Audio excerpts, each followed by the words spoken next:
자, 보겠습니다. 첫 번째 시간에 했던 거 어렵지 않죠? 어려워요? 여러분 이게 어려우면 안 돼요. 이게 어려우면 1년 동안 진짜 험난합니다. 그죠? 이 정도는 뭐 또 자꾸 하니까 더 괜찮으실 거예요. 자, 그러면은 일단 요거 좀 아까 했던 것 좀 볼게요. 먼저 이제 국세입니다. 자, 국세. 자, 우리 국세를 관할하는 기관 어디예요? 세무서, 그렇죠. 세무서. 원래 국세청이지만 이게 동네마다 하나씩 뒀다. 자, 그리고 이제 지방세, 우리 이제 지방세 같은 경우에는 이제 지자체입니다. 지방자치 단체가 될 거예요. 자, 우리가 이제 배웠던 거, 아까 종로에 살면서 제주도에 있는 아파트를 산다고 생각해 보겠습니다. 자, 취득세, 국세입니까? 지방세입니까? 취득세? 지방세, 그렇죠. 오케이. 자, 취득세는 지방세입니다. 자, 그 다음에 이제 지방자치단체인데, 주소지 관할 지자체예요? 물건 소재지 관할 지자체예요? 물건 소재지 관할 지자체라고 했습니다. 그렇죠. 그래서 자, 물건이 있는 여기다가 신고하는 게 아니라 제주도에 신고하는 겁니다. 자, 내가 스스로 이제 신고하는 세금이라고 했고, 자, 등록명세는 거의 취득세하고 성격이 비슷하다라고 했었죠. 그래서 등록명세. 자, 면허세 같은 경우에도 내가 스스로 신고를 해줘야 됩니다. 자, 지방자치단체다 보니까 어디 물건 소재지 관할 지자체. 자, 재산세 고지서 어디서 온다라고 했어요? 종로예요? 아니면은 제주도예요? 제주도, 그렇죠. 자, 하지만 재산세 같은 경우에는 내가 신고하는 세금이었습니까? 고지서로 받는 세금이었습니까? 고지서로 받는 세금이었죠. 자, 그리고 부동산을 과다하게 보유하고 있습니다. 종합부동산세가 고지서로 날라올 거예요. 자, 요거 지방세예요, 국세예요? 국세, 그렇죠. 종합부동산세, 그렇죠? 네, 종합부동산세. 자, 요것도 내가 이제 고지서입니다. 자, 하지만 요 종부세 고지서는 제주도에서 날라왔던가요? 아니면 종로세무서에서 왔나요? 종로세무서. 자, 얘는 어디니까? 주소지니까. 그렇죠. 오케이. 예, 주소지 관할 세무서에서 오기 때문에 그렇습니다. 그리고 내가 이제 집을 가지고 있는 게 아니라 상가 임대업을 하고 있다든지 아니면은 뭐 주택 임대업도 마찬가지입니다. 종합소득세를 내가 신고를 해줘야 되죠. 종합소득세 국세였어요? 지방세였어요? 국세였죠. 그렇죠. 종합소득세. 네, 종합소득세. 자, 그리고 요거는 내가 스스로 신고를 해줘야 되는 세금이고, 요러고 있다가 제주도에 있는 아파트를 팔았습니다. 양도소득세 신고합니다. 자, 국세였어요? 지방세였어요? 국세였죠. 그렇죠. 자, 양도소득세. 이렇게. 자, 양도소득세입니다. 자, 요것도 내가 스스로 신고를 해줘야 되는 세금이었어요. 그래서 일단 기본적으로 이제 요건 알고 계시되, 그러면 우리가 지금 배우는 것 중에 딱 이렇게밖에 안 나오느냐? 사실은 이제 이거 말고 조금 이렇게 짜잘짜잘한 세금들이 몇 가지가 나오긴 나오는데, 일단 기초 과정에서는 요 두 가지. 자, 농어촌 특별세라는 게 있어요. 네, 농어촌 특별세. 자, 그리고 이제 지방교육세라고 있습니다. 아, 이름만 들어도 벌써 좀 그렇죠. 농어촌 특별세하고 지방교육세예요. 자, 얘네들은 여러분 뭐라고 하냐면, 얘네는 가세라고 합니다. 여러분 부가세가 여러분 흔히 말하는 부가가치세를 말하는 게 아니라 독립된 세금이 아니라 요것들은 그냥 얘네들 낼 때 같이 껴서 낸다라고 생각하시면 돼요. 제가 예를 들어서 아니 어느 날 재산세 고지서가 날라왔는데 아니 뭐 재산세 얼마라고 하는 건 좋은데 갑자기 웬 지방교육세도 얼마 내라고 해요. 종부세 고지서가 날라왔는데 종부세만 있는 게 아니라 농어촌 특별세도 얼마 내라고 합니다. 그렇죠? 자, 이걸 왜 그러냐면 여러분이 농어촌 특별세나 이제 지방교육세 같은 경우에는 딱 봐도 뭐를 위해 쓰는 거예요? 이거는 농어촌을 위해서. 딱 봐도 얘는 뭐를 위해 쓰는 거예요? 지방교육을 위해서. 자, 근데 여러분들한테 만약에 자, 우리나라는 농어촌이 좀 약간 좀 이렇게 뭐랄까 좀 이렇게 낙후되어 있습니다. 우리 농어촌을 위해서 농어촌 특별세를 언제부터 언제까지 신고 납부합시다. 해요, 안 해요? 나 같아도 안 하겠어. 그렇죠? 지방교육 시설이 너무나 열악합니다. 우리 지방교육을 위해서 지방교육세를 신고 납부합시다. 해요, 안 해요? 안 하거든요. 어떻게 거두어드릴까라는 생각하다가 그래 그냥 딴 거 거둘 때 뭐 10% 20%씩 슬쩍 붙이면 사람들이 그냥 그러니 하고 내더라라고 하는 거예요. 그래서 조세 저항이 적은 세금이다라고 생각하시면 됩니다. 그래서 분명히 필요한 세금이지만 사람들한테 이거를 스스로 신고하고 납부하라면 안 할 테니까 다른 거 낼 때 낀다는 얘기예요. 우리 여러분 보면 재산세 고지서 나왔을 때 지방교육세 있으면은 전화해서 이게 뭡니까라고 따지는 분들은 없거든요. 그냥 그냥 그런가 보다라고 넘어가잖아요. 그렇죠? 그래서 이런 세금인데 자, 둘 중에 한 개는 국세고 한 개는 지방세예요. 자, 선생님, 자 뭐가 지방세예요? 딱 봐도. 네, 그렇죠. 오케이, 지방세입니다. 이건 얘는 지방세예요. 오케이. 자, 얘는 지방세고. 자, 그 다음에 자 뭐는 국세예요? 농어촌 특별세 국세죠. 그렇죠. 오케이. 아니 이게 중요합니까? 네. 은근히 중요해요, 이거. 자, 농어촌 특별세는 국세고요. 지방교육세는 지방세입니다. 자, 그래서 우리 이제 여기 보시면 지방이나 지역자가 붙었다. 요런 무조건 지방세라고 생각하시면 돼요. 그리고 농어촌은요. 특정한 지방에만 있습니까? 전국 어디에나 있습니까? 전국 어디에나 있죠. 그렇게 외워두세요. 농어촌은 그냥 전국 어디에나 있기 때문에 얘는 국세, 지방교육세 같은 경우에는 지방세다라고 생각하시면 됩니다. 자, 그러면 우리가 지금 국세인지 지방세인지 이렇게 분류하고 두 번째는 신고하는 세금인지 아니면 고지서로 받는 세금인지 했잖아요. 그럼 얘는 신고하는 세금일까 고지서로 받는 세금일까라고 하는 건데 얘는요 철저하게 엄마 따라갑니다.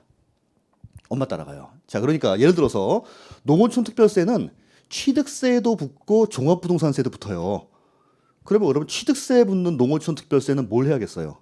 그렇죠, 그렇죠, 그렇죠. 그럼 종부세 붙는 농특세 같은 경우는 어떻게? 거기서 나오겠죠, 그렇죠. 그래서 얘는 독립적인 세금이 아니라 부가세이기 때문에 그냥 하나는 국세고 지방세지만 철저하게 성격은 누구 따라간다? 엄마 따라간다라고 생각했습니다. 자, 엄마 따라갑니다. 엄마 따라가요. 됐죠? 오케이. 자, 그럼 이제 여기까지 요거 좀 볼게요. 이제 국세하고 지방세를 나누는 이제 기준 이렇게 보시면 됩니다. 자, 국가가 부과 징수하는 조세입니다. 자, 보시는 바와 같이 법인세, 소득세, 부가가치세. 자, 요 중에 법인세 시험 범위 아닙니다. 부가가치세 시험 범위 아닙니다. 자, 근데 우리 소득세는 지금 했죠? 근데 우리 아까 소득세가 자, 무슨 소득세, 무슨 소득세 두 가지가 있었나요? 종합소득세가 있었고, 그렇죠? 예, 이때는 종합소득세가 있었고, 자, 그리고 이제 우린 양도소득세가 있었습니다. 사실은 하나가 더 있긴 더 있어요. 네, 퇴직소득세라고 있는데, 퇴직소득세는 우리 시험이랑은 관계가 이제 없다라고 생각하기 때문에 커다랗게 종합소득세, 양도소득세입니다. 우리 그러면 이제 법인세하고 소득세하고 차이점은 뭘까요? 법인세하고 소득세하고 차이점. 법인이 벌어들인 소득에 대해서 신고하는 건 법인세고 개인이 벌어들인 소득에 대해서 신고하는 건 소득세예요. 그렇죠? 원래는 법인 소득세, 개인 소득세인데 앞에는 소득자를 빼버린 거고 뒤에는 개인자를 빼버린 겁니다. 그래서 법인세, 소득세라고 불러요. 자, 그다음에 상속세 및 증여세. 야, 상속세 및 증여세도 국세구나. 이거 상식으로 알아두시면 됩니다. 그러면 아버지한테 나가 땅 같은 걸 상속받게 되면은 상속세 신고를 어디다가 한다? 세무서에 한다? 아니면 구청에 한다? 세무서에 한다. 이때 세무서라고 하는 건 대부분 어디예요? 주소지 관할이죠, 그렇죠? 자, 그다음에 종합부동산세 맞고, 그다음에 이제 농어촌 특별세. 자, 근데 인지세가 뭐냐면 여러분 인지세. 은행에서 대출을 받아보신 분 아니면은 이제 부동산을 사보신 분들 같은 경우에는 이제 계약서를 작성을 할 겁니다. 만약에 여기 뭐 20억이라고 쓰면은 금액에 맞춰서 수입인지를 붙여야 돼요. 그러니까 결국 이제 국가에다 세금 낸다는 얘기예요. 계약서 작성의 금액에 따라서 요 수입인지를 붙여야 되는데. 자, 여기 인지에는 뭐라고 써 있냐면 대한민국 정부라고 써 있습니다. 우리 대한민국 정부면은 국세겠어요? 지방세겠어요? 국세겠죠. 그렇죠? 오케이. 여기까지 보시면 돼요. 자, 그래서 이제 따라서 부동산을 매각했을 때 소득세의 일종인 양도소득세. 소득세도 이렇게 세 가지가 있으니까 양도세를 신고해야 되는데 이는 국세를 거두는 기관이 세무서에 신고를 해야 됩니다. 이때 세무서는 여러분 물건 소재지 관할 세무서, 주소지 관할 세무서. 주소지 관할 세무서. 그렇죠? 예, 주소지 관할 세무서입니다. 오케이. 오늘은 여러분 진짜 이것만 알고 가셔도 성공한 거예요, 진짜. 어떤 게 국세인지 지방세인지 신고하는 건지 그다음에 어디에다 신고하는 건지. 자, 그다음에 지방세. 자, 지방자치단체가 부과징수하는 조세로서 취득세, 등록면허세, 재산세. 요 세 가지가 이제 우리 시험에 나오는 아주 기본적인 지방세죠. 자, 그다음에 지방교육세. 자, 그다음에 이제 지역자원시설세가 뭐냐면은 여러분 지역자원시설세는 우리 시험에 나오는 거는 소방분 지역자원시설세. 물론 지역자원시설세가 이제 몇 가지가 있는데 요거 하나만 시험에 나옵니다. 소방분 지역자원시설세. 얘가 뭐냐면요. 여러분 그 이제 다니다 보면 소화전 같은 거 설치되어 있죠. 그다음에 소봉도로도 닦고 막 그래야 됩니다. 그러니까 이게 소방 활동을 위해서 시설이 필요한데 이것도 돈이 필요하잖아요. 그럼 누군가한테는 걷어야 됩니다. 여러분들한테 만약에 우리 소화전 설치하려고 세금 내라면 내겠어요? 안 내죠. 자, 그러니까 재산세 거둘 때 재산세. 이 사람이 만약에 이제 건물을 갖고 있으면 이 건물이 불타면은 어쨌든 간에 소방 활동을 해야 될 거 아니에요. 네가 좀 내라라고 하는 거예요. 근데 여러분 근데 땅은 타요, 안 타요?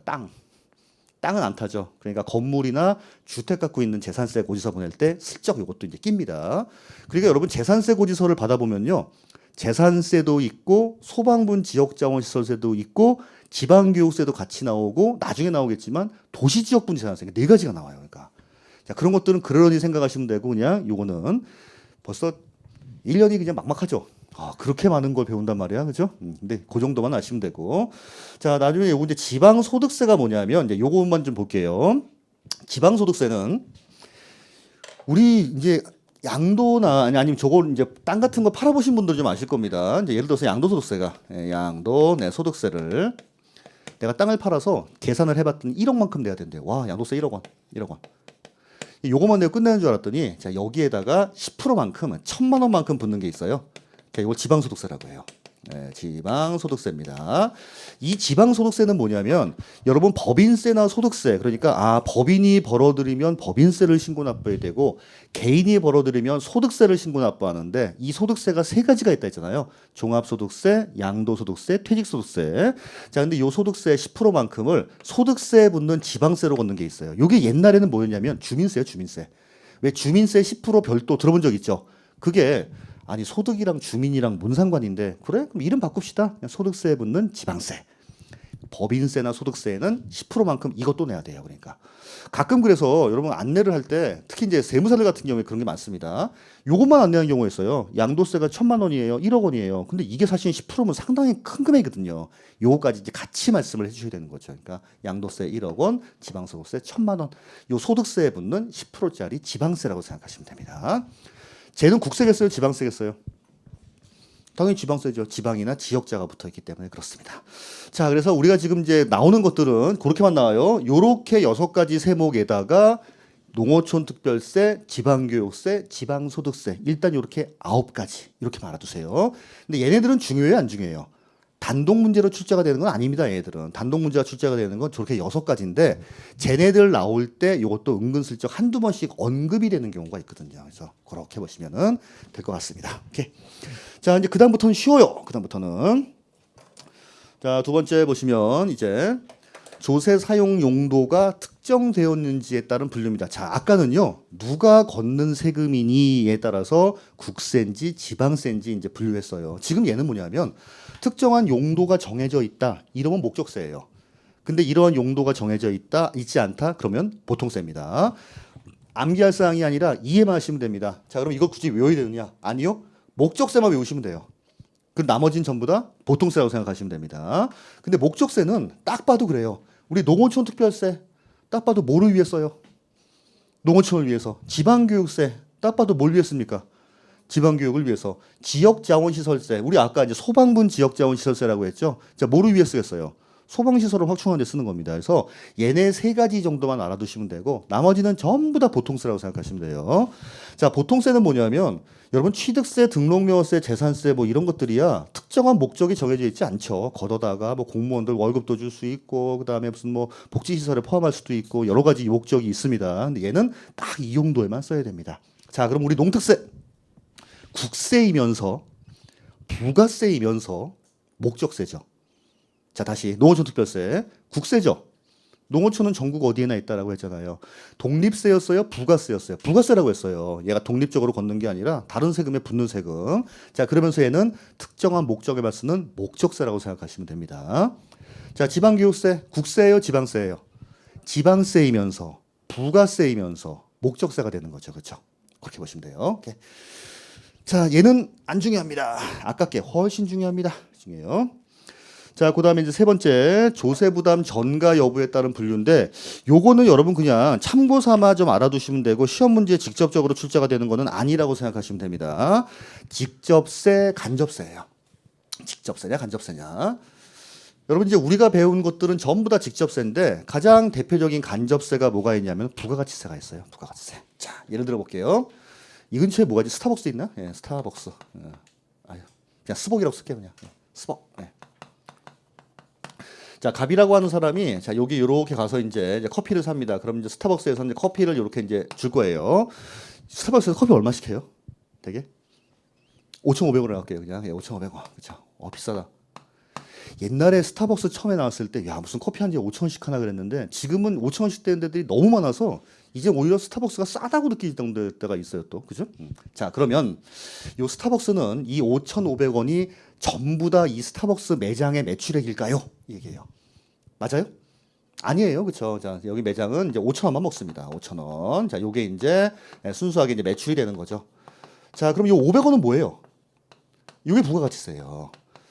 자, 여러분 VAT 많이 들어보셨죠? 예, 이건 부가가치세인데 우리나라는요. 이러이러한 거는 면세입니다라고 정해놓은 물건을 제외하고는 전부 다 부가가치세가 과세가 됩니다. 그러니까 실제적으로 5,500원 받으면은 5,000원만 얘네 매장이고, 매장에 대한 매출이고 500원만큼 부가가치세예요.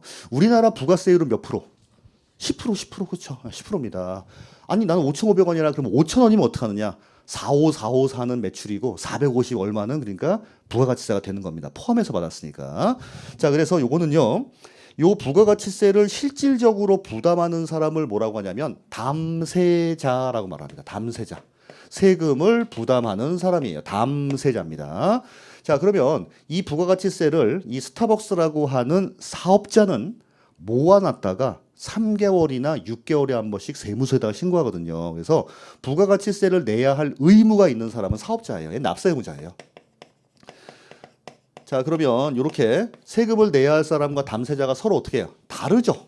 이게 간접세예요. 대부분 세금 같은 경우에는 이 두 가지가 일치합니다. 여러분 취득세 볼게요. 취득세를 신고 납부해야 되는 사람, 아까 종로에 살면서 제주도에 있는 건 물건을 사게 되면 내가 신고 납부해야 되죠. 세금 부담하는 것도 나죠. 이건 직접세예요. 양도세. 내가 만약에 그걸 팔았다. 종로세무서에 신고를 해야 되는 의무가 있는 사람도 나. 그 세금을 부담하는 사람도 납니다. 근데 부가가치세는 가장 대표적으로 세금 부담하는 사람 따로 있고 이 부가세 신고하는 사람 따로 있다라고 하는 거예요. 일반적인 개인은 부가세 신고 안 합니다. 부담만 해주면 되는 거예요. 이런 세금을 간접세라고 합니다. 자, 그래서 이제 우리 시험에는요, 요게 이제 간접세만 아시면 되는데 부가가치세, 자, 그 다음에 지방소비세가 뭐냐면 지방소비세는 그냥 부가세의 일종이라고 생각하시면 돼요. 부가세 일종.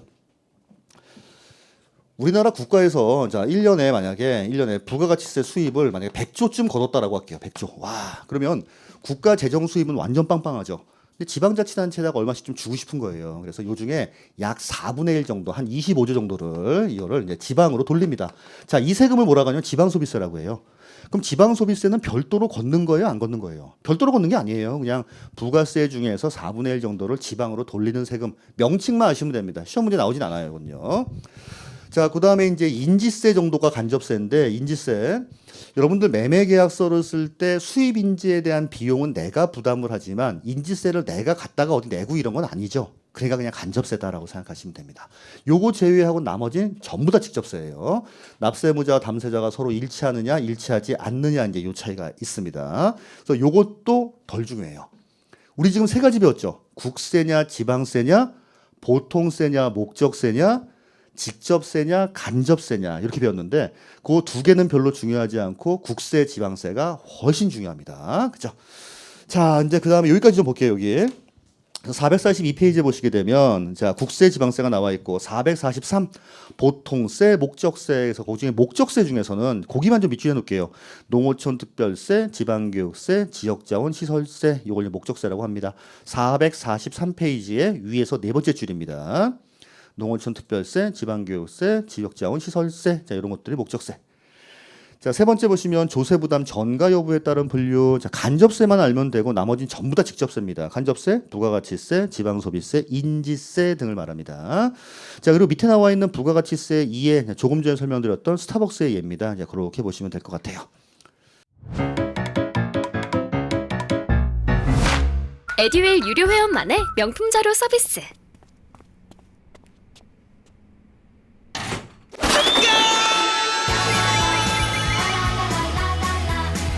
고퀄리티 명품 자료의 혜택.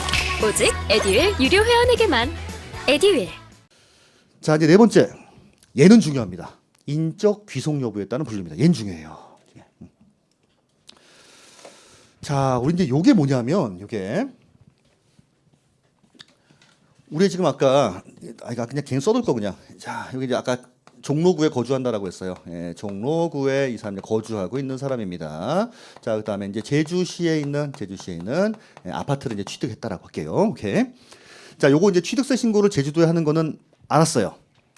근데 이 사람이 갑자기 이거를 3월 달에 취득을 했는데 아니 이 동네가 너무 마음에 드는 거예요. 그래서 아파트를 하나 더 사야겠다라고 생각합니다. 그래서 똑같이 제주도에 있는 아파트를 10월 달에 하나 더 샀어요. 이해가시죠? 자, 그럼 이것도 이제 어차피 요 취득세를 제주도에 신고하는 건 알죠? 이거 합쳐 신고할까요? 아니면 따로따로 신고할까요? 이 얘기예요. 무슨 말인지 아시겠죠? 오케이. 자, 쪼끼버스 선생님. 합쳐 신고할까요? 따로따로 신고할까요? 이거를. 3월 달에 했어요, 분명히. 근데 10월 달에 보면은, 똑같은 지금 동네에 있는 아파트거든? 그러니까 취득세를 이거 합쳐가지고 신고할까? 여러분, 합쳐 신고하면 세금이 많이 나올 거예요? 조금 나올 거예요? 합쳐 신고하면. 우리나라 세금은요, 대부분 누진세율 구조로 돼 있어서 합치면은 세금이 많습니다. 합칠까, 합치지 않을까? 이겁니다. 자, 합친다. 안 합친다. 안 합친답니다. 자, 그걸 뭐라 하면 물세라고 해요. 자, 물세는 뭐냐면 물건별로 세금 매긴다는 거예요. 이거 신고하고 땡, 이거 신고하고 땡이라고 하는 겁니다. 물세예요, 물세. 그래서 요게 이제 자, 인세냐 물세냐인데 자, 이제 물세라고 하는 거는 그냥 물건별로 매기는 세금이다라고 생각하시면 돼요. 취득세는 물세예요. 예, 취득세는 아주 전형적인 물세입니다. 한 해에 2개 이상 샀다라고 해서 합쳐 신고하고 이런 건 없다라고 하는 거예요, 이거는. 이해가시겠죠? 자, 요분은 제주도에다가 물건 소재지관이나 지자체에다가 취득세를 신고하는데 한 해 2개 이상 샀다라고 해서 합쳐 신고하는 건 없다라고 하는 거예요. 물건별로 신고하면 끝납니다. 자, 그다음에 등록면허세. 우리 등록면허세는 취득세 껌딱지 비슷하다고 했죠? 예, 등록면허세도 물세예요. 예, 등록면허세입니다. 아니 내가 무슨 전세권을 2개 이상 설정한다, 뭐 저당권 2개 이상 설정한다 한다라고 해서 합쳐 신고하는 건 아닙니다. 자, 문제는 재산세입니다. 자, 우리 재산세 요렇게 갖고 있으면 이제 올해 샀기 때문에 뭐 내년도 되면은 이제 재산세가 나올 거예요. 아, 이거 재산세 나올 때 이게 주택별로 재산세 고지서가 나올지 아니면 합쳐 나올지 이거예요. 와, 그죠? 자, 선생님, 각각 나온다, 합쳐 나온다. 그렇죠, 각각 나와요, 그렇죠? 각각 나와요. 네, 재산세도 물세예요. 네, 재산세도. 자, 근데 일부는 맞아요. 조금 이따 왠지 설명드릴게요. 자, 그 다음에. 이제 종합부동산세입니다. 자, 이제 종합부동산세는요, 여러분 재산세는 어쩔 수 없이 부득이하게 그냥 뭐 재산 갖고 있으면 다 그냥 매겨요. 근데 종부세는 재산세 고지서, 재산을 갖고 있는 사람 다 나오는 게 아니라 일정 금액 넘는 사람들만 종부세가 나온다라고 했죠. 그러면 부동산 아까 각각 매길 때하고 합쳐서 과세하고 할 때하고 어떨 때가 세금이 많다라고 했어요. 합쳐서 할 때 많다라고 했죠. 그럼 종부세는 취지를 봤을 때 이거는 각각 나올까요? 아니면 합쳐 나올까요? 합쳐 나와요. 저게. 그걸 뭐라고 하냐면 인세라고 말합니다. 사람에 따라서 물건에 따라서가 아니라 네가 이만큼 갖고 있잖아. 그 얘기예요. 그리고 이제 종합부동산세예요. 네. 자, 그럼 결국 이분은 종로에 사시면서 제주도에 있는 아파트를 2개 갖고 있으면 자, 잘 들으세요. 재산세는 주택별로 2장이 나와요. 종부세는요. 그렇죠. 합쳐가지고 하나로 나와요. 합쳐가지고 하나로 계산을 합니다. 이거는요. 자, 다음에 이제 문제는 양도소득세입니다. 자, 양도소득세 요렇게 갖고 있다가 2024년도에 2개 다 팔았어요. 한 해에 다 팔았습니다. 한 해. 각각 신고를 할지 합쳐 신고할지 이 얘기예요.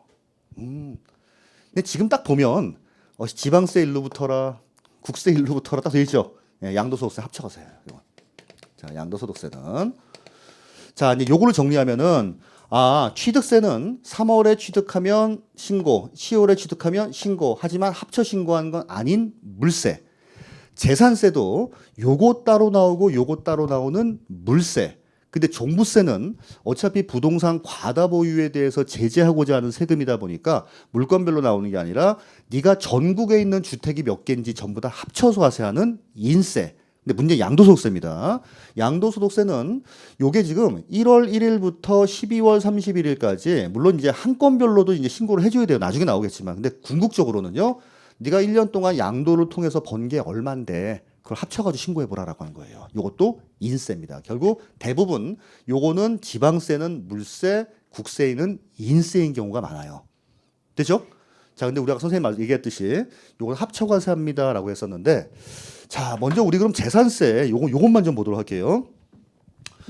재산세는 뭘 갖고 있어야 재산세를 내냐면 자, 먼저 토지, 건축물,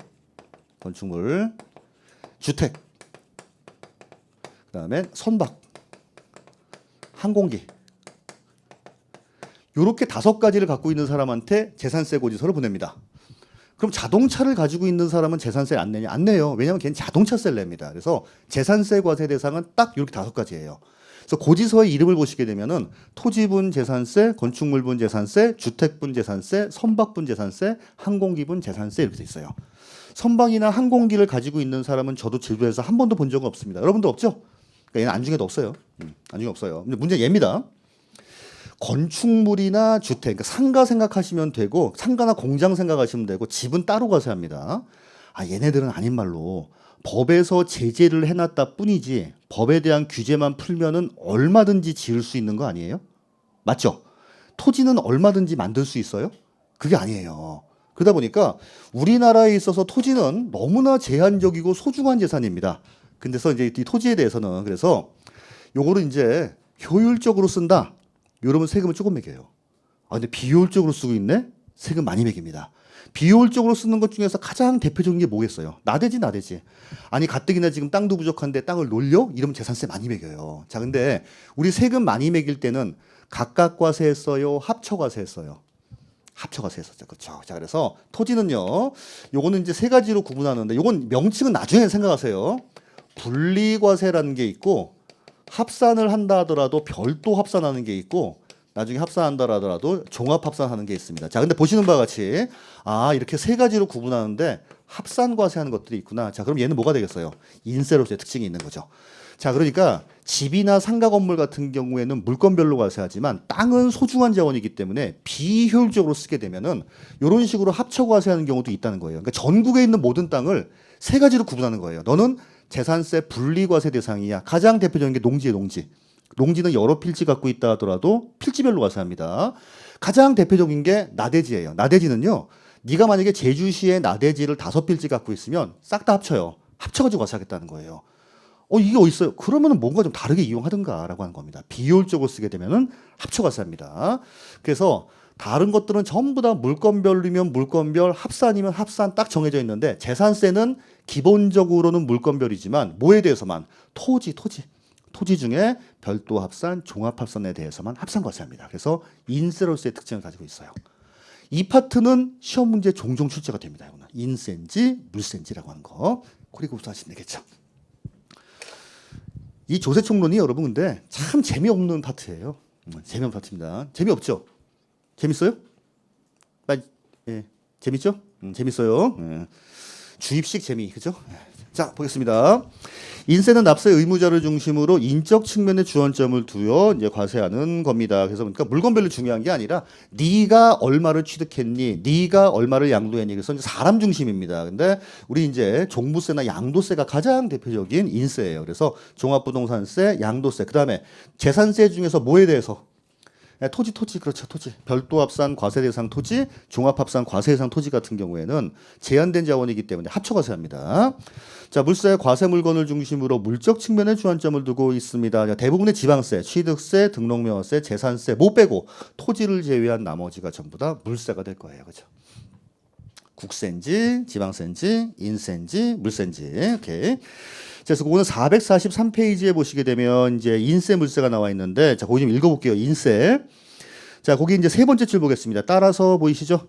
한 해 토지를 2건 이상 팔았다면 양도소득세를 합산하여 신고를 해야 됩니다. 물건별로 양도소득보다는 그 사람이 한 해에 양도를 통해서 얼마를 벌었니 이게 중요하다라고 하는 겁니다. 물건이 중요한 게 아니라. 자, 네, 물세 보시게 되면 두 번째 줄. 자, 예를 들어 한 해 주택을 2채 이상 취득했다 하더라도 취득세는 합산하여 신고하는 게 아니라 주택별로 신고하고 납부를 하게 됩니다. 얘는 물세로서의 특징이 있기 때문에 그래요. 오케이. 나요? 자, 이제 그다음 이제 넘어가시면 이제 과세 표준에 따른 분류인데 자, 요거는 이제 사실은 그다지 중요하진 않습니다. 그러니까 나중엔 중요하지만 지금 벌써 중요할 건 아닌데요. 5번에 보시면 이제 과세 표준에 따른 분류 종가세, 종량세가 있는데 자, 요거는 요 얘기예요. 우리 그 교재에도 나와 있듯이 항상 세금을 구할 때는 과세 표준 곱하기 이제 세율 하게 되면 산출세액이라고 말씀을 드렸습니다. 과세 표준 곱하기 세율 하게 되면 산출세액이에요. 아까 취득세 볼게요. 어떤 건물을 샀는데 1억 원이에요. 그럼 과세 표준 얼마예요? 1억 원. 자, 여기에다가 돈 주고 사면 4%라고 했으니까 자, 요건 400만 원 이제 요렇게 될 겁니다. 자, 그러면 이제 과세 표준이 뭘로 표시가 되어 있나요? 돈이죠? 이걸 종가세라고 합니다. 종가세. 가격에 따라서 과세하는 세금 종가세입니다. 아니 그러면 이게 돈으로 표시가 안 되고 다른 걸 기준으로 하는 경우도 있냐? 있죠? 여러분 자동차세 같은 경우에는 자동차 가격이 중요한 거예요? 배기량이 중요해요? 배기량 1cc당 얼마, 아니면 뭐 저 유류세 같은 게 1리터당 얼마, 뭐 이런 경우가 있거든요. 그렇죠? 그리고 여러분 이거 소주 좋아하세요?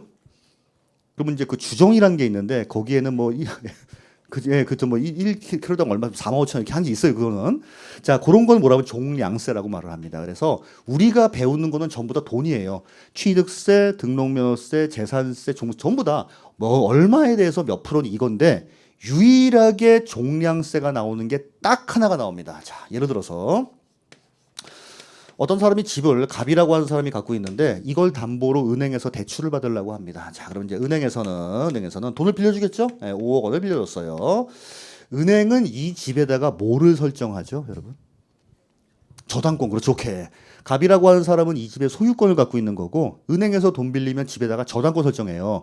그럼 저당권 설정할 때는 무슨 세금을 낼까요? 아까 전세권이랑 비슷합니다. 무슨 세금?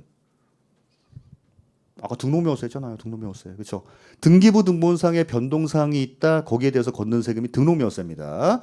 그래서 은행이 등록명세를 5억 곱하기 이것도 이제 0.2%인데 이건 나중에 이제 퍼센테이지 중요한 게 아니라 자, 이거만큼은 등록명세를 냅니다. 요거는 종가세예요, 종량세예요. 종가세죠. 5억을 빌렸으면 5억 곱하기 얼마니까 이것도 5억. 만약에 50억을 빌렸으면 50억 곱하기 얼마? 종가세예요. 자, 근데 이 사람이 5억을 다 상환을 했습니다. 오케이. 그럼 이제 갑이라고 하는 사람은 아니 깨끗하게 이제 돈도 갚았는데 내 집에 아직까지 저당권이 남아 있잖아요. 요거를 지우고 싶겠죠. 그죠? 자, 요거 지울 때는 종량세라는 얘기예요. 5억짜리를 지우나 50억짜리를 지우나 100억짜리 지우나 어차피 줄 하나 긋는 거거든요. 요거는 한 건당 얼마라고 봤습니다. 한 건당 6,000원씩 받아 6,000원씩. 자, 요게 이제 그래서 종가세, 종량세입니다. 자, 근데 이제 요거는 종량세 그거 하나를 제외하고는 전부 다 종가세라고 생각하시면 되고 종량세만 읽어볼게요. 그래서 자 과세표준을 화표 이외의 단위로 측정하는 건데 가장 대표적인 게 건수인 경우가 많습니다. 한 건당 얼마? 100원짜리든 500원짜리든 똑같습니다. 이거는요. 자 말소등기, 변경등기, 등록명세 중에서 말소등기가 대표적이에요. 그럼 이왕이면 비싼 거 지우는 게 낫겠네요. 그죠? 이렇게 그래 보시면 됩니다. 이렇게. 저는 정보가 곧 합격이라고 생각해요. 기출문제 특강이나 모의고사 자료집을 주시는 것도 좋았고 그 중에서 제일 좋았던 건 교수님의 쪽집게 정보였어요. 약간 합격을 위한 종합 패키지 선물을 받는 그런 느낌? 애들 유료 회원 꼭 추천합니다. 자, 그 다음에 이제 6번은 이제 아까 했던 내용이죠. 자, 조세, 독립된 세원 여부에 따른 분류입니다. 독립세, 부가세 이렇게 보시면 되는데. 자, 요것도 이제 부가세를 제외한 나머지는 전부 다 이제 독립세라고 생각하시면 됩니다. 우리 부가세 아까 뭐 있었어요? 두 개. 자, 농어촌 특별세하고 무슨 세금? 지방교육세 요 두 가지. 자, 우리 농어촌 특별세는 아까 뭐라고요? 그래서 국세이면서, 부가세이면서, 목적세죠. 그쵸? 자, 그 다음에 지방교육세, 지방세이면서, 부가세이면서 목적세였죠. 그렇죠? 오케이. 그래 보시면 돼요. 자, 그래가지고 그 내용을 한번 읽어보시면요. 자, 예를 들어 재산세 고지서를 보면 재산세뿐만 아니라 지방교육세가 같이 부과가 되겠습니다. 이제 이렇게 보시면 되겠죠. 오케이. 자, 이렇게 해서 이제 6가지 구분에 따라서 요게 국세인지, 지방세인지, 독립세인지, 부가세인지, 보통세인지, 목적세인지 이렇게 이제 구분해 봤어요.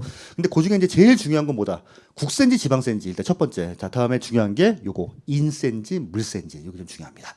합산 과세하느냐, 물건별로 과세하느냐라고 생각하시면 되죠. 오케이. 자, 그 나머지 이제 나중에 나오겠지만 이제 신고 납부하는 세금이냐, 고지서를 받는 세금이냐 이렇게 세 가지가 이제 오늘의 포인트였어요. 그렇죠? 오케이, 됐습니다. 자, 444 조서의 용어 정의 보겠습니다. 자, 용어의 정의인데 일단은 용어의 정의 그 법률에 나와 있는 거는 이것뿐만 아니라 엄청나게 많습니다. 그런데 기초 과정에서는 아니 요 정도만 그냥 알아두시면 될 것 같아요라는 것들만 이제 한번 써놨으니까 요거는 근데 1년 내내 나올 건데 독립적인 문제로 출제가 된 적은 31회 때 시험 한 번 있어요. 31회 때 조세총론이 딱 한 문제가 나왔는데 그게 용어의 정의였습니다. 근데 그 나머지는 제가 보기에는 뭐 독립된다라기보다는 그냥 개념 이해 정도라만 생각하시면 될 것 같습니다. 오케이. 자, 이제 조세 용어 정의 보시면 첫 번째 세율이 뭐냐라고 하는 겁니다. 세율. 자, 근데 세율은 아까 과세 표준에 이제 곱하는 비율이나 금액이라고 말을 했어요. 444페이지에 세율의 종류는 요렇게 이제 세 가지가 나와 있는데 요것도 여러분 1년 내내 나올 거니까 알고 계셔야 돼요. 자, 세율은 자, 첫 번째 비례 세율이 있어요. 비례. 네, 비례 세율이 있습니다. 자, 두 번째는 누진 세율이 있습니다. 이게 뭔진 몰라도 딱 보니까 알겠죠. 자, 누진 세율은 뭐냐면 과세 표준이 올라감에 따라서 세율이 증가하는 거예요. 우리 아까 세금은 항상 뭐라고 했어요? 자, 과세 표준 곱하기 세율 하게 되면 산출 세액이라고 했습니다. 자, 과세 표준이 1억일 때는 예를 들어서 1억일 때는 10%밖에 안 돼요. 그러니까 10% 곱하면 돼요. 근데 과세 표준이 100억이니까 50%래요. 요런 게 누진 세율이에요. 자, 근데 비례 세율은 뭐냐면 100원짜리든 1억짜리든 100억짜리든 똑같은 세금 매기는 게 비례 세율입니다. 우리가 지금 주변에서 볼 수 있는 비례 세율 가장 대표적인 게 뭐였어요, 아까? 부가가치세. 그렇죠. 부가세는 100원짜리나 10억짜리나 똑같이 10%예요. 그래서 여기는 비례세를 보시면 과세 표준 크기와는 전혀 관계없이 세율이 고정된 세율을 말합니다. 가장 대표적인 게 자, 부가가치세가 이렇게 될 거예요. 그렇죠? 요 패드로 쓰는 것보다 손가락이 훨씬 낫네요. 더 부드럽게 잘 써지네요, 오히려. 자, 이제 무죄는 누진 세율인데 과세 표준의 크기가 증가할수록 세율도 일정 구간별로 증가하는 형태를 말합니다. 그걸 누진이라고 합니다. 자, 근데 요 누진 세율이 자, 안타깝게 두 가지가 있어요. 단순 누진 세율이 있고 초과 누진 세율이 있습니다. 여러분들 이게 어려우면 일단 비례 세율, 누진 세율 요것만 일단 아세요. 특히 비례 세율 같은 경우에는 얘보다 얘가 더 많이 나와요, 오히려. 과세 표준 크기랑 관계없이 언제나 일정한 세율, 비례 세율. 근데 과표가 증가하면 증가할수록 세율이 증가하는 세율, 누진 세율이고 단순 누진과 초과 누진으로 구분되어 있는데 우리나라 세금은 전부 다 거의 대부분 초과 누진 세율 구조로 되어 있습니다. 초과 누진. 자, 다음에 요것도 이제 개념만 좀 볼게요. 개념만. 계산 문제 안 나옵니다. 계산 문제. 자, 예를 들어서 세율표를 보니까 과세 표준이 1억 원이 넘게 되면 세율이 20%래요. 근데 과세 표준이 1억이 안 되게 되면 세율이 10%랍니다. 세율은 딱 두 가지. 1억이 넘으면 20%, 1억이 안 되면 10%예요. 근데 이게 과세 표준이 1.5억 원이라고 하겠습니다. 자, 예를 들어서 취득세라고 하는데 어떤 부동산을 샀는데 취득세율이 이렇대요. 1억 넘으면 20% 매기기로 하고 1억이 안 되면 10% 매기기로 했는데 자, 여기 이제 산 게 하필이면 1억 5천이네? 이러면 몇 프로를 매기는 건가라고 하는 겁니다. 자, 요때 단순 누진이라고 하면은 심플해요. 아, 너 1억 5천짜리 샀구나. 자, 근데 1억 5천이니까 1억이 넘네. 자, 곱하기 20% 자, 하시게 되면 얼마예요? 3천만 원. 자, 요게 이제 단순 누진이에요. 초과 누진은 뭐냐면 1억 5천짜리를 샀지만 1억까지는 10% 매기고 1억이 넘는 5천은 20% 매기는 요게 초과 누진 구조예요. 우리나라 세율은 대부분 초과 누진 세율 구조로 되어 있습니다. 이거. 자, 그럼 요거대로 한번 계산을 해보면은 자, 요렇게 그림을 그릴 수가 있죠. 자, 1.5억 원인데 요렇게 이제 1억 원, 우리 이제 여기까지는 10%? 오케이. 자, 1억까지는 이제 10%를 매겨요. 그럼 1억까지 10%니까 여기서 얼마가 됩니까? 1,000만 원 되겠죠. 그 다음에 1억부터 1억 5천까지는 5천만 원 아니에요. 요 5천만 원에 대해서만 20% 매기겠다 이거예요. 자, 이러면은 5천 곱하기 20 하면 또 1,000만 원이에요. 합치면 얼마가 됩니까? 2천만 원만큼이 되겠죠. 요게 이제 초과 누진입니다. 계산 문제 안 나와요. 개념만 아시면 돼요. 그래서 세율은 비례 세율이 있고 누진 세율이 있는데 누진 세율도 그냥 요 구간에 따라서 전체를 과세하는 이렇게 단순 누진이 있고 아니다. 요 구간 중에서 여기까지 그다음에 넘는 부분에 대해서만 이제 세율이 올라가는 초과 누진 구조로 돼 있다라고 생각하시면 돼요. 자, 네, 세율에서 마지막 하나. 자, 세 번째는 표준 세율이 있습니다. 네, 표준 세율. 자, 우리 표준 세율은 어디에서만 나오냐면 지방세에서만 나옵니다. 지방세에서. 자, 우리 아까 예를 들어서 부동산 취득하게 되면 돈 주고 사면 4%라고 했죠. 4%. 갑자기 제주시가 야, 사람들이 경기도 안 좋은데 우리 동네에 있는 땅을 사게 되면은 이거 4%씩 매기면 사람들한테 반발이 너무 심할 것 같은 거예요. 그래서 자, 올해부터 한 3년 동안만 이거 50% 낮춥시다라고 하는 거예요. 이럴 수 있다는 겁니다. 그래서 플러스 마이너스 50% 가감 조정이 가능한 세금, 요건 표준세율이라고 말을 해요. 자, 표준세율은 국세에 나와요, 안 나와요? 안 나옵니다. 지방세만 나온다라고 생각하시면 돼요. 지방세만. 오케이. 자, 그래서 거기 이제 445페이지 이제 교재를 좀 보시면요. 자, 이제 표준세율이 노란색으로 돼 있죠. 자, 요거 먼저 읽어볼게요.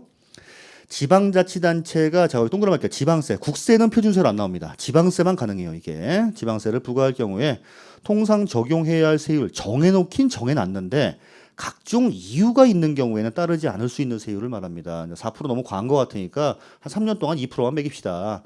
아니면 오히려 조세 수입이 부족하니까 3년 동안 6% 매깁시다. 이렇게 가능하다는 거예요. 그래서 취득세, 등록면허세, 재산세, 표준세율 50범위에서 가감 조정할 수가 있습니다. 오케이.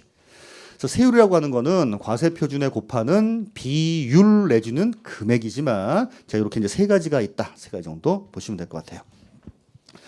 자, 그다음에 두 번째 이제 납세자입니다. 납세자. 자, 납세자는요. 요거는 이제 요럴 걸 좀 보셔야 되는데 납세자는 옛날에 한번 이제 시험 문제도 한번 나온 적이 있었어요. 자, 납세자 이퀄 납세 의무자 더하기 징수 의무자예요.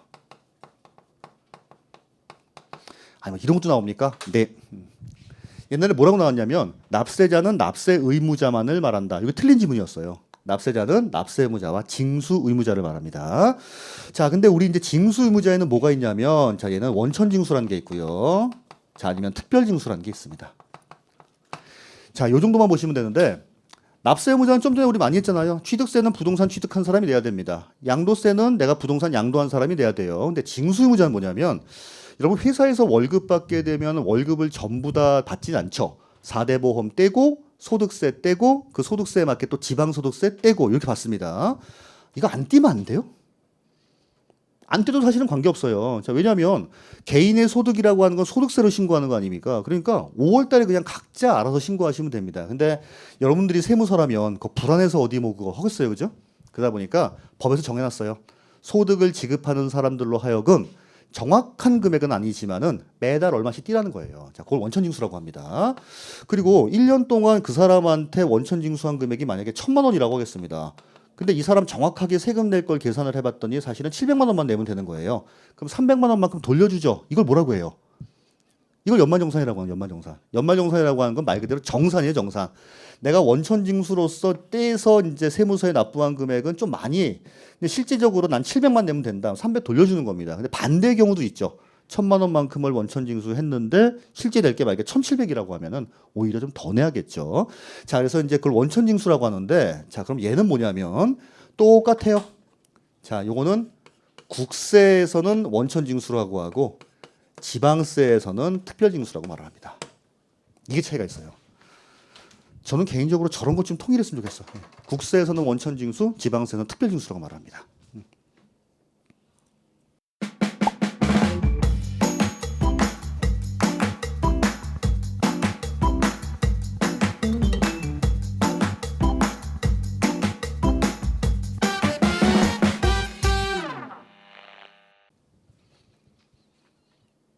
31회 때 그 저 나왔던 지문 중에 하나가 저거였어요. 특별징수 대신에 보통징수만 썼습니다. 그거는요. 그런 것도 나와요. 자, 445페이지에 요걸 좀 납세자를 좀 한번 읽어보시면요. 납세자. 자, 납세 의무자하고 그다음에 이제 납세 의무자에는 연대 납세 의무자가 있고 2차 납세 의무자가 있는데 여러분 연대 납세 의무와 2차 납세 의무는 지금은 별로 중요한 개념이 아닙니다. 자, 내가 만약에 자, 우리 선생님 제가 부탁을 하는 거예요. 아, 내가 세금 안 낼 거에 대비해서 내 대신에 연대 납세 의무자가 좀 되어 주시겠어요? 아니면 2차 납세 의무자가 되어 주시겠어요? 둘 중에 한 개만 선택하라고 해요. 이해하시겠죠? 둘 중에 뭐 선택하고 싶어요? 둘 중에 하나 선택해야 돼요. 나는 연대 납세 의무자가 되든지 2차 납세 의무자가 되든지 저에 대해서. 2차. 왜? 그렇죠. 정확해요. 맞아요. 연대 납세 의무는 내가 만약에 세금을 1,000만 원 낼 게 있는데 안 내잖아요. 다 책임져야 돼요. 자, 2차 납세는 뭐냐면은 일단 제 재산으로서 한번 이렇게 충당을 해보고 그리고 부족한 부분이 있죠. 그 부분에 대해서만 책임지는 게 2차 납세예요. 그러니까 개념 그 정도 개념만 아시면 됩니다. 여러분 그러니까 연대란 말이 얼마나 무서운 말인지 아시겠죠? 옛날에 왜 그 은행에서 보면 연대 보증 쓸 때 그 사람 못 내면 이 사람이 다 책임져야 되듯이 그래서 저 둘 중에 꼽자라고 하면은 그 정도만 보시면 됩니다. 자, 446페이지에 보시면 그래서 한눈에 보기 보면 납세자 이퀄 납세 의무자와 징수 의무자를 말합니다. 근데 징수 의무자는 두 가지가 있더라. 원천징수와 특별징수 두 가지가 있습니다. 원천징수와 특별징수. 그렇죠? 그래서 이제 국세는 뭐라고 한다? 원천징수라고 말을 한다. 지방세는 뭐라고 한다? 특별징수라고 말을 합니다. 그 차이만 있어요. 지방세는 특별징수, 국세는 원천징수. 여러분 이제 오늘 집에 가서 참 복습을 많이 해야겠다는 생각이 들죠. 그래요. 다른 과목도 좀 그러지 않았어요? 잘하세요, 그죠? 예. 근데 여러분 그 가끔 기초 과정을 들으신 분들 중에서 이제 어떤 그 특징 매년 이제 있냐면은 너무 조급해요. 내가 기초 과정을 듣고서 바로 1월달에 시험 보는 것도 아님에도 불구하고 너무 이제 그 왜 그 무슨 촌놈 마라톤이라고 하죠. 너무 급격하게 달리는 겁니다 처음에. 그러다 보면 되게 한 3, 4월 되면 퍼져요. 너무 부담 갖지 말고 공부하세요, 이거는요. 어차피 요거 지금 하고 있잖아요. 1년 동안에 10번 이상 반복해 드립니다. 그러니까 지금 와서는 그냥 이런 게 있구나 정도 생각하시면 되고 거기 너무 암기에 몰두하지 마세요. 암기는 그냥 나중에 하셔도 됩니다. 물론 나 읽었는데 외워졌어요. 굳이 일부러 잊어먹을 필요성은 없습니다. 암기하면 암기하면 넘어가시면 되는데 너무 암기에 대해서 스트레스는 받지 마시라고 하는 겁니다. 전반적인 특징 정도만 보시면 될 것 같아요. 그죠? 자, 이제 두 번째 시간의 마지막. 자, 요거 이제 조세 징수인데, 자, 요거는 완전 중요하죠. 이제 근데 아까 했어요, 우리. 어떤 게 신고 납부하는 세목이냐, 어떤 게 이제 고지서를 보내는 세금이냐라고 하는 건데요. 자, 근데 이제 이름 자체가 조금 특이합니다. 신고 납부는 당연히 알죠. 우리 신고 납부할 때 국세 같은 경우에는 어디다가 신고 납부했죠? 국세. 물건 소재지였어요? 아니면 주소지였어요? 그렇죠. 오케이. 자, 그래서 요거는 국세 같은 경우에는 얘는 주로 자, 주소지 관할 세무서에다가 신고하고 납부를 했습니다. 이렇게 쓰면 되나? 자, 지방세. 지방세 같은 경우에는 주소지였습니까? 아니면 물건 소재지였습니까? 예, 물건 소재지 관할 지방자치단체에다가 신고하고 납부하시면 됩니다. 그래서 신고 납부 세목은 국세의 경우에는 주소지 관할 세무서에다가, 그다음에 지방세 같은 경우에는 물건 소재지 관할 지자체에다가. 자, 그리고 이제 보통징수 정부부가라고 하는데 얘가 이제 고지징수를 말하는 겁니다. 근데 요 용어는 좀 알고 있어야 돼요. 특히나 이 보통징수란 말은 너무너무 중요합니다. 보통징수. 지방세를 신고 납부하는 게 아니라 고지서를 보내가지고 걷는 방식, 이걸 보통징수 방식이라고 말을 합니다. 보통징수. 자, 국세는 뭐라고 한다고요? 정부부가. 똑같은 건데도 이름이 달라요. 근데 정부부가 방식보다는 보통징수라는 게 시험 문제 훨씬 많이 나옵니다. 자, 세무공무원이 납세고지서를 납세자에게 발급하여 국세 및 지방세를 징수하는 것을 말합니다. 그래서 보통징수는 여러분 이제 뭐 지방세를 얘기하는 거고 국세 같은 경우에는 정부부가 방식이라고 말을 합니다. 자, 근데 아까 특별징수, 원천징수는 했죠? 국세지방세를 징수할 때 편의상 징수의 여건이 좋은 자로 하여금 징수하게 하고 징수한 세금을 납부하게 하는 것. 회사에서 직원들한테 월급 지급할 때 일정 부분 떼서 다음 달 10일까지 세무서에 납부하거든요. 이거 원천징수라고 합니다. 근데 소득세는 원천징수라고 하고 소득세 붙는 지방소득세는 특별징수라고 하는 거예요. 그렇죠? 명칭만 하시면 돼요. 명칭만. 자, 조중에 뭐가 제일 중요하니? 당연히 보통징수가 중요합니다. 자, 그 다음에 우리 이제 보충란에 보시게 되면요. 보충란에 징수 방식에 따른 세목이 이제 나올 겁니다. 자, 여기서 446페이지에 신고 납부하는 걸 볼게요. 취득세, 등록면허세, 그 다음에 이제 양도소득세, 종합부동산세인데 원래 이상한 문구가 하나 나와요. 종부세 선택이란 말이 나옵니다. 자, 보통징수나 정부부가 방식이 있습니다. 그래서 지방세 같은 경우에는 보통징수니까 재산세는 보통징수, 종부세는 국세다 보니까 정부부가 방식입니다. 근데 원칙이라고 나오죠. 자, 그다음에 원천징수와 특별징수가 있는데, 자, 우리 그러면 아까 하나는 인세고 하나는 물세다라고 할 때 거기에 대한 이제 예외가 딱 하나 있었어요. 그러니까 대부분 종합부동산세하고 양도세 같은 국세는 인세고 취득세, 등록면허세, 재산세 같은 지방세는 물세였죠. 근데 우리 아까 재산세 중에서 인세로서의 특징이 있는 게 딱 하나가 있었죠. 재산세 중에 뭐였죠? 토지. 그렇죠? 자, 근데 이제 이것도 마찬가지예요. 아니, 신고하는 것 같은 경우에는 확실하게 신고하는 거고 고지서를 보내는 것 같은 경우는 확실하게 고지서를 보내는데 종부세만 이게 예외가 있습니다. 종부세. 그래서 자, 우리 이제 종합부동산세 종부세라고 쓸게요. 종부세는 고지서를 보내는 거를 원칙으로 합니다. 우리 종부세 납기는 언제냐면 12월 1일부터 12월 15일까지예요. 아직까지 안 됐죠? 11월 말쯤 되면은 종부세 고지서가 날라올 겁니다. 자, 그런데 아니 나는 집을 한 5채쯤 갖고 있는데 이 집은 종부세 대상이 아닌 것 같은데 종부세가 나왔네? 라고 하면 내가 신고 납부를 선택을 할 수 있어요. 선택을. 이해가시겠죠? 자, 요걸 원칙으로 하지만 뭔가 잘못된 것 같다. 자, 그러면 고지서 찢어버리고 내가 12월 15일까지 신고하면 과세관청에서는 고지서를 보낸 거 그냥 오케이 없던 걸로 하고 신고 들어온 걸로 기준하겠다는 겁니다. 대신에 근데 세무서 입장에서 좀 열받지 않을까요? 내가 기껏 잘 계산해서 보냈는데 신고 들어왔네? 그러면 잘 보겠죠. 제대로 됐는지 안 됐는지. 그렇게 보시면 돼요. 자, 이렇게까지 보시면 될 것 같습니다. 우리 이제 요거 한번 정리해보고 그 다음에 잠깐 좀 쉬도록 하겠습니다. 자, 먼저 취득세, 등록면허세, 재산세, 종부세, 양도소득세, 자, 그리고 우리 농특세까지 쓸게요. 자, 농어촌, 특별세하고, 자, 지방교육세도 한번 써보도록 하겠습니다. 농특세하고 지방교육세. 다른 선생님들 이거 쓸 때 글씨 잘 쓰세요? 잘 쓰세요? 내가 지금 이상한 거 지금? 그래요? 어떡하지? 그러면 다시 한번 써볼게요, 그러면. 농특세. 답답해 죽지 않아요? 근데 깔끔한 써지긴 써지네. 네, 어쩔 수 없어요. 자, 오케이. 자, 요즘 보겠습니다. 자, 이제 국세인지 지방세인지 보도록 할게요. 자, 먼저 취득세, 국세, 지방세. 지방세, 그렇죠. 오케이. 자, 지방세. 자, 지방세는 주소지, 물건 소재지.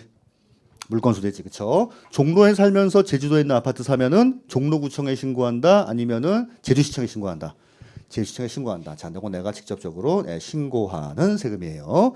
자, 등록명세. 뭔지 모르지만 애매하다. 자, 무조건 누구 따라간다? 취득세 따라갑니다. 당연히 지방세예요. 지방세. 그리고 요것도 내가 직접적으로 신고를 해줘야 되는 세금입니다. 자, 물론 아까 지방세 같은 경우에는 당연히 물건 소재지 관할 지방자치단체에다가 신고해줘야 돼요. 자, 재산세 국세입니까? 지방세입니까? 지방세입니다. 그렇죠? 자, 요건 내가 신고하는 세금이에요? 아니면은 고지서를 받는 세금이에요? 고지서를 받는 세금이죠. 자, 근데 우리 지방세에서 고지서를 받는 방식을 무슨 징수 방식이라고 했죠? 에이, 보통 징수, 여러분들 보통 징수. 보통 징수, 보통 징수. 오케이. 자, 종부세, 국세입니까? 지방세입니까? 국세, 그렇죠. 오케이. 자, 국세. 자, 근데 우리 국세 같은 경우에는 자, 물건 소재지예요? 아니면 주소지예요? 얘는 주소지죠, 그렇죠. 그래서 주소지 관할 세무서입니다. 고지서를 받는 방식입니까? 신고 납부하는 방식입니까? 둘 다죠. 고지서를 받는 거를 원칙으로 하지만 뭐를 선택할 수 있다? 신고 납부를 선택할 수 있다. 자, 그런데 종부세는 국세이기 때문에 보통 징수란 말은 안 썼어요. 자, 뭐라고 했죠? 뭐더라? 정부부과 방식, 그쵸? 오케이. 정부부과 방식입니다. 정부부과 방식이고, 자, 그리고 이제 뭐를 선택할 수 있더라? 자, 신고 납부를 내가 스스로 선택을 할 수가 있더라라고 해놨습니다. 선택을 할 수 있었어요. 자, 양도소득세, 자, 국세입니까? 지방세입니까? 국세입니다, 국세. 자, 국세다 보니까 요건 내가 스스로 신고하는 세금이에요. 자, 어디다가 신고해요? 주소지 관할 세무서에다가 신고한다라고 생각하시면 되고. 자, 세 번째 요것 좀 볼게요. 인세, 물세 좀 보겠습니다. 요건 중요하니까. 자, 요건 이제 취득세, 인세입니까? 물세입니까? 물세. 자, 우리 이제 물세라고 하는 경우에는 합산 과세합니까? 물건별로 과세합니까? 물건별로 과세했죠. 아까 이제 제주도에 2개 샀다 하더라도 합쳐서 취득세 신고하는 거 아니라고 했고. 자, 등록명세는 누구 껌딱지? 취득세하고 거의 같다. 이것도 물세입니다. 저당권이나 전세권 2개 설정했다라고 해서 합산 과세하는 거 아니에요. 자, 근데 재산세입니다. 재산세는 물세입니까? 인세입니까? 기본적으로는 물세예요. 자, 기본적으로는 물세지만 인세로서의 특징을 가지고 있는 것도 있었죠. 자, 그렇죠? 뭐였어요?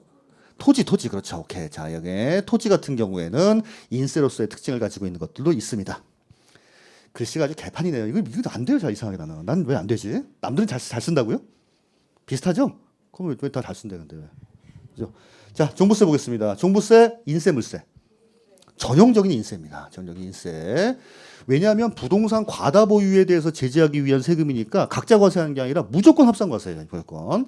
아까 제주도에 집을 2개 갖고 있으면 재산세는 주택별로 나오지만 종부세는 합쳐가지고 나옵니다. 근데 종부세 나올 때는 어디에서 나와요? 주소지, 그쵸? 종로세무서에서 온다라고 생각하시면 됩니다. 자, 양도소득세. 인세죠, 그렇죠? 양도소득세 인세입니다. 그래서 요 2가지를 헷갈려 하시는 분이 있어요. 취득세는 물건별로 내지만 양도세는 합산과세하거든요. 그래서 요걸 일단 기본적으로 아셔야 되고, 여기 나와 있는 건 전부 다 보통세입니다. 전부 보통세. 우리 목적세는 뭐밖에 없어요? 그렇죠. 요거는 목적세. 얘는 목적세입니다. 얘는 목적세. 그다음에 지방교육세도 그렇죠. 대표적인 목적세죠. 나머지 전부 다 보통세. 자, 직접세, 간접세 할 땐 전부 다 무슨 세금? 전부 다 직접세. 우리 아까 간접세는 뭐 있었어요? 간접세. 이게 간접세라고 했는데 스타벅스. 부가가치세. 그렇죠. 부가세 중에서 4분의 1을 지방으로 돌리는 세금 뭐라고 했죠? 지방 소비세. 부가가치세는 소비세이기 때문에. 그리고 또 하나. 인지세. 그렇죠. 계약서 쓸 때 수입 인지는 내가 부담하지만 내가 직접 신고 납부하는 거 없다라고 하는 겁니다. 덜 중요해요. 자, 나머지는 전부 다 뭐냐면 이제 종가세지만 우리 종량세가 딱 하나 있었는데 뭐 있었죠? 그렇죠. 등록면허세 중에서 무슨 등기? 말소 등기. 그렇죠. 10억짜리 지우나 100억짜리 지우나 똑같다라고 했습니다. 그거 하나밖에 없습니다. 자, 마지막 요구하고 싶게요. 농특세는 목적세이면서 무슨 세? 국세. 그렇죠. 지방교세는 목적세이면서 지방세. 자, 그리고 얘네들은 공통적으로 무슨 세금? 부가세. 독립적인 세금이 아니라 부수적으로 붙는 세금. 자, 이것도 부가세. 자, 이렇게 보시면 될 것 같습니다. 그래서 이제 두 번째 시간까지 했던 거는 이렇게 조세에 대한 분류하고 용어에 대한 정의였죠. 세율이다라고 하는 거는 이러이러한 세율 세 가지가 있더라. 납세자라고 하는 거는 납세 의무자와 징수 의무자를 말하더라. 그리고는 신고 납부 방식이 있고 고지서를 받는 방식이 있는데 지방세는 보통 징수라고 한다. 그 정도 보시면 될 것 같아요. 자, 이것도 10분까지 쉴게요. 여유 있게 쉬죠. 예. 공인중개사 합격! 에듀윌 합격 패스!